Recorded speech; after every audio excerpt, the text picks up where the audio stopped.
Você sabia que eu já cobrei R$ 2.600 por um projeto que durou 3 anos?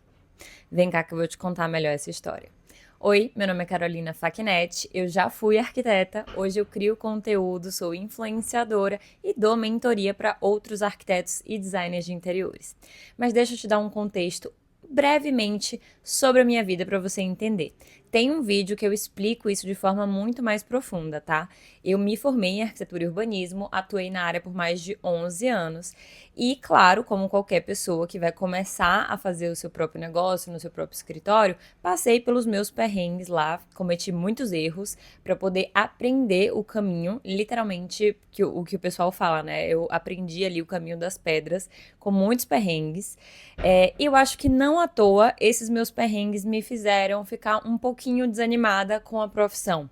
Quando você passa muitos anos ali enfrentando desafios, né, que aquilo ali realmente tá algo difícil, acho que rola um desencanto, é natural.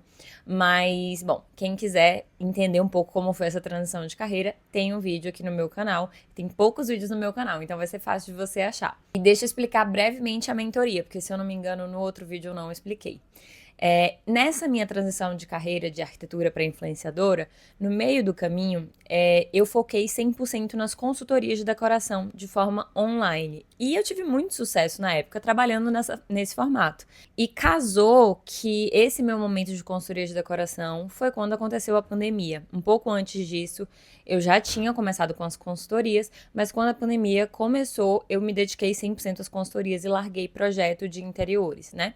E deu muito certo, eu tive muitos clientes, fui crescendo e ao longo desse processo, enquanto eu fazia as consultorias de decoração para os clientes que queriam transformar seus ambientes de qualquer lugar do Brasil, então eu tinha clientes de vários estados e cidades diferentes, eu comecei a ensinar isso para outros profissionais. Ou seja, aquele arquiteto ou designer de interiores que saiu meio cru da faculdade, não teve muitas oportunidades de estágio, não sabia muito bem como começar a desenvolver um serviço do zero, ou simplesmente queria migrar o serviço dele para esse formato online de uma forma mais assertiva.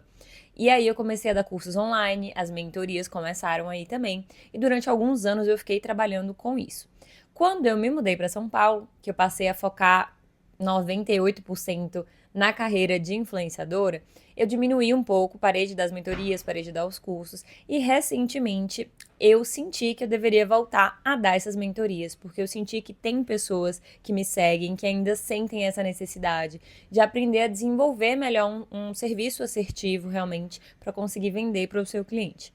Então eu retomei com as mentorias e eu estava criando um conteúdo para o meu Instagram, um conteúdo de carrossel contando rapidamente essa história e como esse meu erro me fez entender a importância de ser super claro e assertivo na comunicação com o cliente, porque senão a gente que vai pagar o pato e a gente que vai pagar o prejuízo. Mas vamos lá que eu finalmente vou aprofundar na história de uma forma que vocês consigam entender um pouco a minha situação.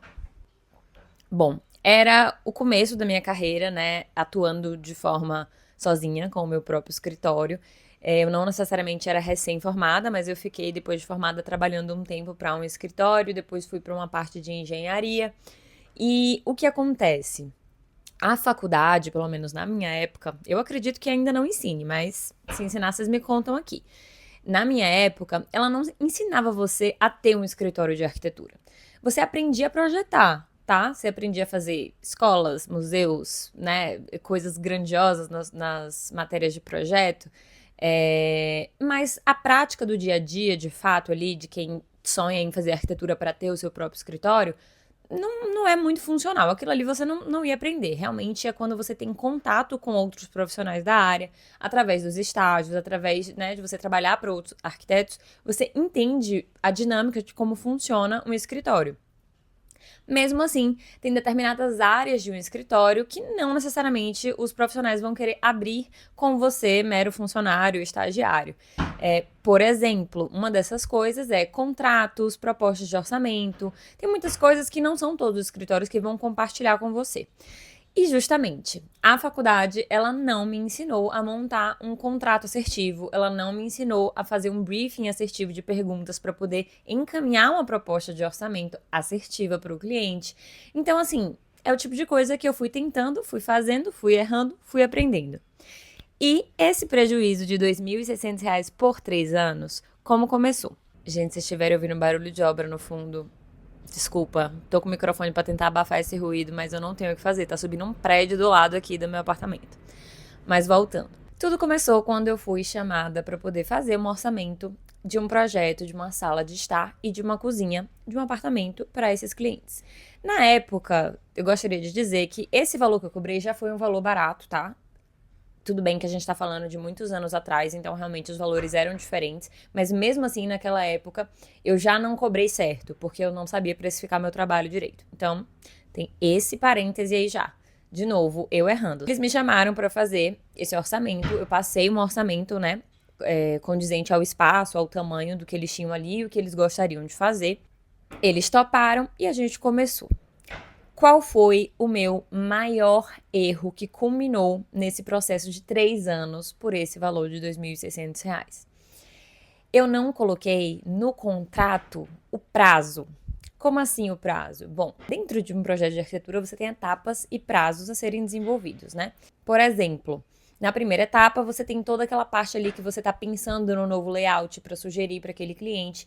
E a partir do momento que ele aprova o primeiro layout, né? Às vezes tem profissionais que já trazem um 3D junto, enfim, para mostrar a proposta. A partir desse momento, o projeto se encaminha para uma segunda etapa, que é a parte mais técnica, que a partir daquele layout que foi definido, vão ser definidos os pontos de iluminação, os pontos elétricos, qualquer outro tipo de detalhamento que necessite do layout definido. E aí seria uma terceira etapa, e por aí vai, né? O projeto ele é cheio de etapas de aprovações que dependem uma da outra. Nesse caso, eu não coloquei prazos para essas etapas, e não coloquei também limite de alterações. Então, eu fui fazendo e refazendo até os clientes ficarem satisfeitos. E aí foi a primeira lição. Eu precisava colocar uma quantidade ali de limite. Porque às vezes as pessoas, quando são muito indecisas e têm muitas possibilidades de escolher, opinar e mudar e alterar, elas nunca vão ficar satisfeitas. Então, quando você dá menos opções, mas opções assertivas, eu não tô aqui falando de ser ruim com o cliente, muito pelo contrário.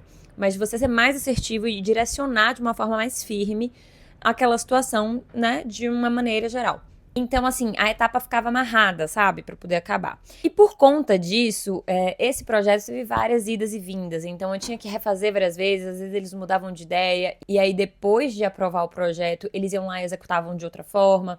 Então, foi uma coisa que ficou muito caótica, assim, sabe? Ficou realmente desorganizado. Para mim, quanto estrutura interna de escritório. E eu acho que para um arquiteto, né, não tem coisa pior, talvez, você trabalhar, refazer e ajustar e deixar, assim, de fato, se esforçar para fazer o que o cliente quer e o que ele sonha dentro das possibilidades dele, e o cliente aprovar tudo isso e chegar lá e não executar. Isso é muito frustrante.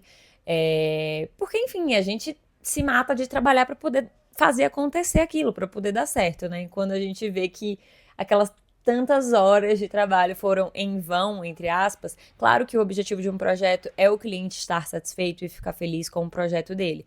Mas um arquiteto ou um designer, é difícil funcionar sem um portfólio, né? Arquitetura principalmente, porque falando de consultoria de decoração, o portfólio de um apartamento pronto, uma casa pronta, não é necessário. É diferente, são coisas diferentes. Eu posso fazer um vídeo aprofundando mais, explicando as diferenças entre os dois serviços.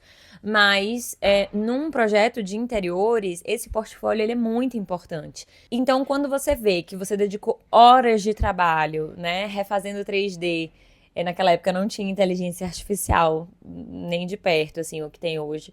Então, realmente, era você fazer o 3D, colocar para renderizar, fica tipo 3 horas com o computador parado, renderizando uma imagem, para chegar lá o cliente dizendo, não gostei, faz de novo. Enfim, era nosso trabalho. Só que qual era o meu problema? Enquanto os meses foram passando, eu fui vendo na enrascada que eu me meti por essa falta de atenção, por não ter colocado informações importantíssimas e imprescindíveis em contrato. Porque eu não podia justificar para eles, eu não podia parar e falar assim, olha, não dá para eu fazer mais, você só tem direito a 5 alterações. O cliente olhar para mim e falar, tá onde escrito isso, minha filha? Você não me falou. Então, desde o começo, assim, eu percebi, porque tem perfis de clientes que gostam de tudo que você faz e nem pedem para alterar. É raro, mas acontece. E eu acho que eu estava despreparada para o perfil de cliente que estava indeciso, que ia mudar várias vezes de ideia. E eu estava despreparada para esse perfil de cliente, a verdade é essa. E não tinha como. Por exemplo, a gente fez toda a parte da sala e a cozinha eles demoraram, apesar de o projeto estar pronto, planta, detalhamento, tudo aprovado, eles demoraram de começar a executar. Só que no meu projeto incluía o acompanhamento. E o fato deles terem demorado de executar, eu tive que esperar para acompanhar isso depois. E às vezes eles queriam mudar alguma coisa na planta, então eu tive retrabalho. E por isso que esse processo durou uma média de 3 anos aí, entre idas e vindas e reajustes e enfim. E foi um momento que eu acho que foi decisivo, assim, na minha carreira, porque foi aí que eu entendi a importância das informações e do diálogo claro com o cliente, sabe? E de que tudo tem que estar ali por escrito. Porque, de uma certa forma, o prejuízo financeiro que eu tive, ele é indescritível no sentido de tempo de trabalho, né? Eu fiquei muito presa muitas horas a clientes que não me deram um retorno financeiro referente àquele tempo que estava sendo gasto. Mas isso foi uma culpa minha, de novo, né? Os clientes não tiveram culpa de nada nesse processo. Foi tudo culpa minha. E quando eu desenvolvi a minha metodologia de consultoria de decoração, uma das principais coisas que eu fiquei super atenta foi em relação à proposta de orçamento, desde o início ali, ó. Tudo que está escrito na minha proposta de orçamento, no modelo que eu dou para as minhas alunas desenvolverem a partir do meu modelo, né? São informações, assim, muito milimetricamente ponderadas, pensando na consultoria de decoração. Então, tem ali a diferença de um serviço e outro para ficar claro logo no início, porque já aconteceu no início das consultorias de decoração também, quando eu fazia, de um cliente fechar, e apesar de eu ter mandado vários áudios para ele explicando como funcionava, no final das contas, depois que eu entreguei para ele, porque ele ficou satisfeito com o que ele recebeu, mas ele esperava um acompanhamento. E aí ele falou, ué, tipo, o marceneiro tá aqui, você não pode vir aqui ver o que tá acontecendo? Aí eu falava, gente, você não lembra como foi e tal? Eu reencaminhei os áudios, e aí ele ficou um pouco insatisfeito. Minha trajetória profissional, de uma forma geral, foi errando e aprendendo, errando e aprendendo, errando e aprendendo. Eu não tive ninguém para me dar uma mentoria ou me dar uma aula e me ensinar tudo o que eu aprendi.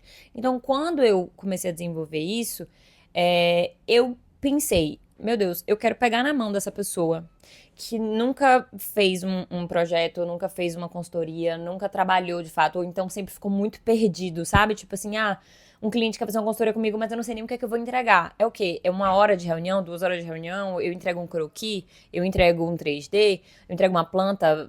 O que é que eu faço, sabe? Tipo, é pegar na mão dessa pessoa que tá ali perdida, que não sabe o que fazer, o caminho seguir, e mostrar como eu fiz. Claro que dentro do que eu mostro, do que eu ensino, os meus alunos, eles têm a liberdade de acrescentar ou tirar coisas e fazer do jeito que eles preferem, mas a metodologia que eu ensino foi uma metodologia que foi testada e aprovada, e funciona.